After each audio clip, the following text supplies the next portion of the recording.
Le hall du Grand Palace sentait encore le bois ciré lorsque Sébastien poussa les portes tambour, un chapeau sur la tête et la même valise en cuir qui avait déjà parcouru le pays. La pluie s'était arrêtée quelques minutes plus tôt et des gouttes obstinées pendaient encore de l'auvent comme des notes suspendues à une mélodie. Il avança lentement, sans se presser d'impressionner quiconque. En ce début de soirée, les lustres projetaient des cercles de lumière dorée sur le marbre, et le reflet de l'homme simple semblait un dessin que le hall lui-même ne savait pas déchiffrer. Les réceptionnistes maintinrent leurs sourires entraînés, mais aucun ne s'avança. Carla, derrière le comptoir, sentit que quelque chose dans l'air avait changé depuis l'après-midi.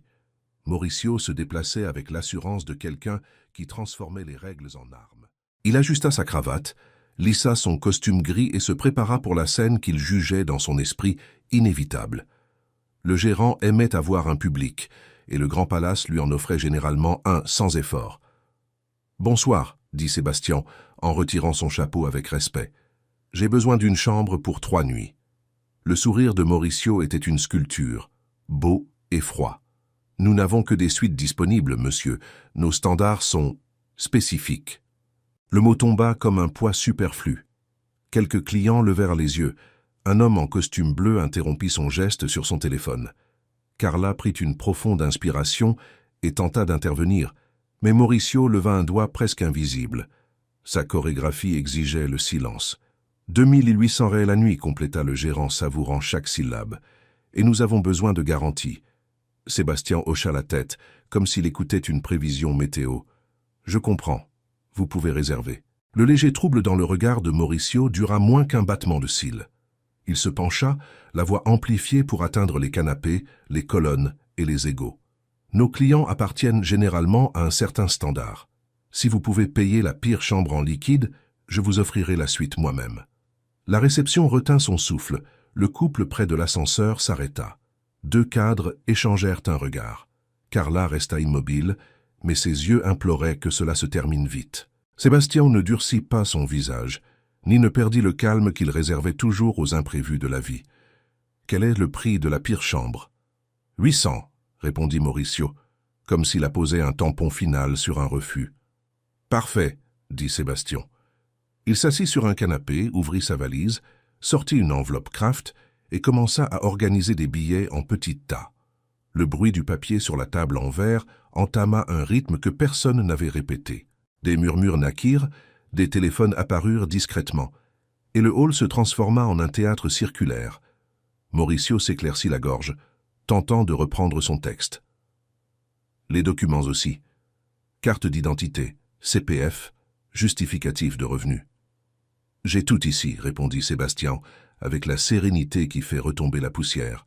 « Jeune homme, restez calme. » Le mot « jeune » désordonna légèrement la scène.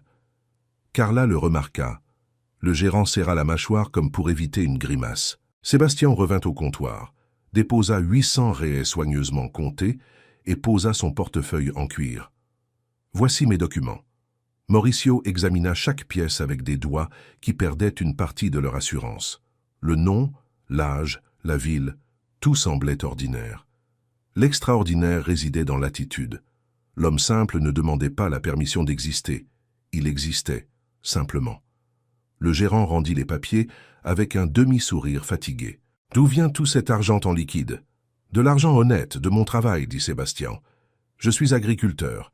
Je suis ici pour une vente aux enchères au centre des congrès. » Des rires discrets s'élevèrent, comme de la vapeur au-dessus d'une eau chaude. Mauricio se redressa, confiant comme s'il retrouvait une marche perdue. « Agriculteur, et vous comptez dépenser combien ?»« Ça dépend des animaux. Parfois des centaines de milliers, parfois des millions, quand la génétique exige du courage. » La phrase se répandit comme une rumeur irrésistible. Un homme toussa. Une cadre blonde reposa son magazine. L'homme en costume bleu se figea sur son écran. Mauricio rit avec les dents, pas avec les yeux. « Vous êtes arrivé en Uber, habillé comme ça, et vous voulez me faire croire que vous achetez des animaux à plusieurs millions ? Je ne veux convaincre personne. Je veux ce qui a été promis, » répondit Sébastien. Le gérant s'approcha comme pour marquer son territoire. « Ici, nous travaillons avec des gens sérieux. Assez d'histoire. » Sébastien sortit alors un téléphone simple, demanda la permission et passa un appel en haut-parleur. « Docteur Roberto, tout est en ordre ?» demanda-t-il. De l'autre côté, la voix assurée du comptable peignit la salle d'une crédibilité palpable. Il confirma la réservation, expliqua les limites, mentionna une carte professionnelle. Des mots qui ne sonnaient pas théâtraux, mais administratifs. Le silence qui suivit pesait lourd. « Ça ne prouve rien, dit Mauricio, plus bas mais toujours sur scène. N'importe qui peut faire semblant. »« Des documents concrets, ça suffit ?» demanda Sébastien. De son dossier noir, il sortit des relevés, des justificatifs, des factures, des chiffres qui donnaient le vertige à ceux qui n'avaient pas l'habitude d'escalader. Mauricio lut, relut, calcula avec les yeux, et rien dans ces lignes ne semblait être un tour. La réception entière semblait s'incliner, comme si la gravité du moment avait changé de place. C'est alors que les portes s'ouvrirent et qu'un couple élégant entra. L'homme, en voyant Sébastien, fit un signe de la main avec la familiarité de quelqu'un qui reconnaît un compagnon de route. « Sébastien !» Dr Henrik sourit et en quelques secondes, une conversation sur les poulains et les lignées traversa le hall. Le gérant pâlit comme de la porcelaine. À chaque mot, l'arrogance perdait de l'altitude. « Tout va bien ici ?» demanda Dr Henrik, percevant l'atmosphère pesante. « Le gérant a fait un pari, » dit Sébastien. « Simple comme de l'eau. J'ai payé la chambre la moins chère et je devais obtenir la suite. » Dr Henrik posa une main sur le comptoir, le regard ferme. « Vous avez fait un pari avec Sébastien Mendonça? Savez-vous à qui vous parlez ?» Mauricio cligna lentement des yeux. Les noms tournaient comme des panneaux sur une autoroute. Avant qu'il ne puisse répondre, Marcos Oliveira traversa le hall à grands pas, une mallette sous le bras. « Monsieur Sébastien, désolé de vous interrompre. Nous devons finaliser les offres anticipées pour demain. Certains lots ont déjà des propositions à plusieurs millions qui attendent votre feu vert. » Les mots « propositions à plusieurs millions » heurtèrent le marbre et revinrent en écho. La foule ne se contenait plus. Le gérant sentit ses jambes chercher une chaise. À cet instant, Sébastien ramassa les billets de 800 réals sur le comptoir et regarda Carla. « Madame Carla, une parole donnée tient toujours ?» Elle ravala sa tension et répondit avec la dignité qui lui était naturelle. « Elle tient, monsieur. Si l'accord a été conclu, il sera respecté. » Mauricio déglutit péniblement. Le scénario lui échappait. Pourtant, il trouva une dernière once de résistance. « La suite est... disponible ?» bégaya-t-il. Sébastien hocha la tête et, avec le calme de celui qui connaît les marées, sortit de son dossier un document orné de tampons et de sceaux. Il le tendit au gérant. « Il reste juste une chose à clarifier. » Mauricio lut, perdit ses couleurs, tenta parler. Dr Henrik prit le papier et d'une voix claire annonça « Acte de propriété de l'immeuble du Grand Palace, hôtel et terrain adjacents. Propriétaire, Sébastien Mendonça da Silva. » Le choc traversa le hall comme un vent qui claque les portes. Des clients portèrent la main à leur bouche. Un serveur posa son plateau. L'acoustique captura un soupir collectif. Carla regarda Sébastien avec des yeux brillants, non pas de surprise face à l'argent, mais de reconnaissance pour une manière de diriger qu'elle avait pressentie dès ses premiers mots. La nuit s'inclina, attendant l'inévitable dénouement. Mauricio s'appuya sur le comptoir pour ne pas tomber. Le monde tournait, et le bruit des conversations se transforma en un bourdonnement lointain. Pendant un instant, tout ce qu'il put entendre fut l'écho de sa propre respiration haletante.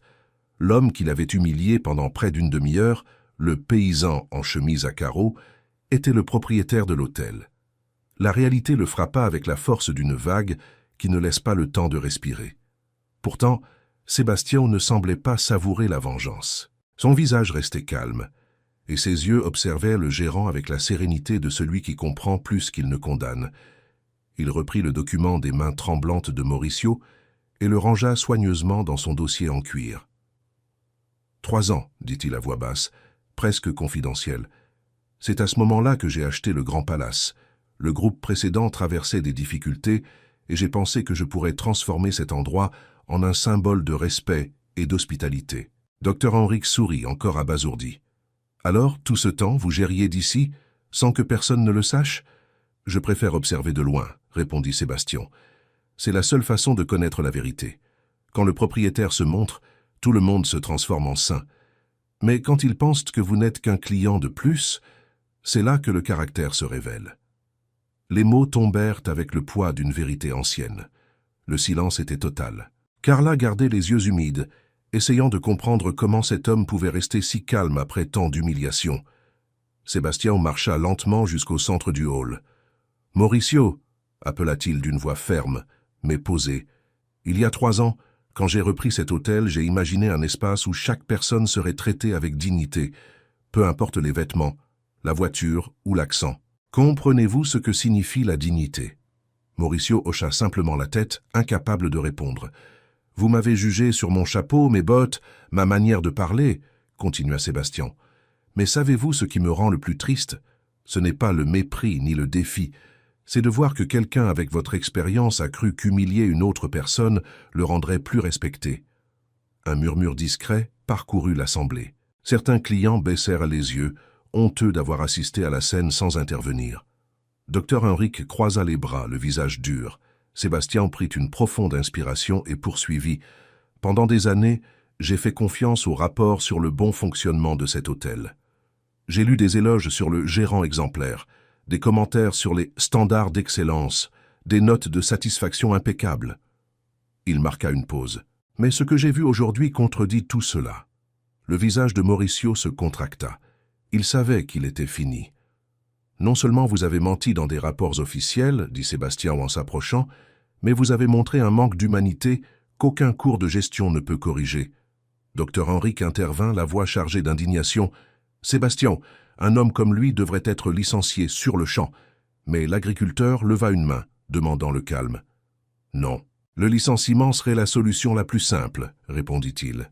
« Et les chemins simples enseignent rarement quelque chose. » Mauricio leva les yeux, perplexe. « À la place, vous serez muté, » annonça Sébastien. « Lundi, vous vous présenterez à ma ferme, à Uberaba. Vous commencerez comme assistant administratif, avec un salaire réduit. Là-bas, vous apprendrez à travailler avec humilité, à valoriser chaque personne qui croisera votre chemin. » Le hall réagit par des murmures et de l'étonnement. Carla porta une main à sa bouche. Dr Henrique fronça les sourcils, surpris par la décision. « Si, dans 1 an, poursuivit Sébastien, vous prouvez que vous avez changé, vous pourrez revenir dans le secteur hôtelier. Mais d'ici là, vous apprendrez avec mon régisseur, João, un homme de 70 ans qui comprend mieux le respect que bien des cadres. » Mauricio tenta parler, mais sa voix se brisa. Des larmes se mêlaient à la sueur sur son visage. « Merci, monsieur. Je promets de changer. » Sébastien hocha la tête. « Je l'espère. » Puis il se tourna vers Carla qu'il observait avec une admiration contenue. « Mademoiselle, vous avez fait preuve d'empathie, même lorsque l'ambiance ne le permettait pas. C'est rare. À partir d'aujourd'hui, vous prenez la direction intérimaire de l'hôtel. » Carla écarquilla les yeux. « Moi ? » ?»« Oui, » confirma Sébastien. « Je veux que vous instauriez une nouvelle politique. Dès cet instant, tous les clients, sans exception, seront traités avec le même respect. » La jeune femme inspira profondément, contenant son émotion. « Oui, monsieur, je promets d'honorer cette confiance. » Sébastien sourit. « Je sais que vous le ferez. » Dr Henrique, les yeux brillants de fierté, commenta. « C'est pour ça que vous êtes respecté partout où vous passez. La plupart écraseraient leur ennemi, vous en faites un élève. »« La vengeance ne construit rien, » répondit Sébastien calmement. « Mais une leçon peut transformer des vies. » Marcos Oliveira, qui avait tout observé en silence, s'approcha. « Sébastien, je n'ai jamais vu quelqu'un gérer une situation comme celle-ci avec autant de grandeur. » Sébastien le regarda, modeste. « La vie m'a déjà appris que le vrai pouvoir, c'est celui de pardonner. » Il ramassa alors les billets de 800 réais sur le comptoir et les tendit à Carla. « Utilisez ceci pour une formation sur le service client. Je veux que tout le monde apprenne la véritable signification de l'hospitalité. » Elle saisit l'argent avec des mains tremblantes. « Merci, monsieur. » L'atmosphère, autrefois pesante, semblait maintenant respirer le soulagement. Même les clients qui n'avaient fait qu'observer commencèrent à applaudir discrètement. Le bruit des applaudissements grandit, résonnant dans les couloirs de marbre. Sébastien remit son chapeau sur la tête. « Dr Henrique Marcos, » dit-il avec un sourire discret, « et si nous montions? Demain, nous avons une vente aux enchères, et je veux encore revoir quelques lots. »« Bien sûr, » répondit Dr Henrique. « Mais, Sébastien, avant de partir, je dois dire, vous avez transformé cet hôtel en quelque chose de plus qu'un symbole de luxe. Vous en avez fait un exemple. Sébastien regarda autour de lui, le hall maintenant éclairé par des regards différents, plus humains. Le véritable luxe, mon ami, c'est de traiter les gens comme des personnes. L'ascenseur s'ouvrit et les 3 hommes y entrèrent sous les regards admiratifs de tous. Les portes se refermèrent lentement, reflétant le visage paisible de Sébastien et la certitude qu'en cette nuit, il avait non seulement redressé un homme, mais la dignité d'un lieu entier. Le lendemain, les journaux locaux rapporteraient discrètement l'incident. Un entrepreneur teste les employés d'un hôtel et transforme une humiliation en leçon d'humanité. Mais pour ceux qui étaient là présents, ce n'était pas une nouvelle, c'était un souvenir vivant. Et, à Uberaba, des semaines plus tard, Mauricio apprendrait la valeur de se lever tôt, de se salir les mains, d'écouter avant de juger. Sous le soleil de l'intérieur, il découvrirait que l'humilité peut aussi fleurir après la chute. Le hall du Grand Palace retrouva sa routine, mais l'air semblait plus léger. Carla dirigeait l'équipe avec une nouvelle assurance, tandis que Sébastien observait discrètement de loin. Il n'y avait pas de rancune dans son regard, seulement la certitude que la véritable justice n'a pas besoin d'applaudissements. À Uberaba, Mauricio écrivait ses premières notes sous le regard serein du vieux Joam, apprenant que le respect se cultive comme une terre fertile. Et ainsi, l'homme simple qui était arrivé avec un chapeau et une valise en cuir prouva que la grandeur ne vient pas de l'apparence, mais de l'âme. La richesse, c'est de traiter tout le monde avec dignité.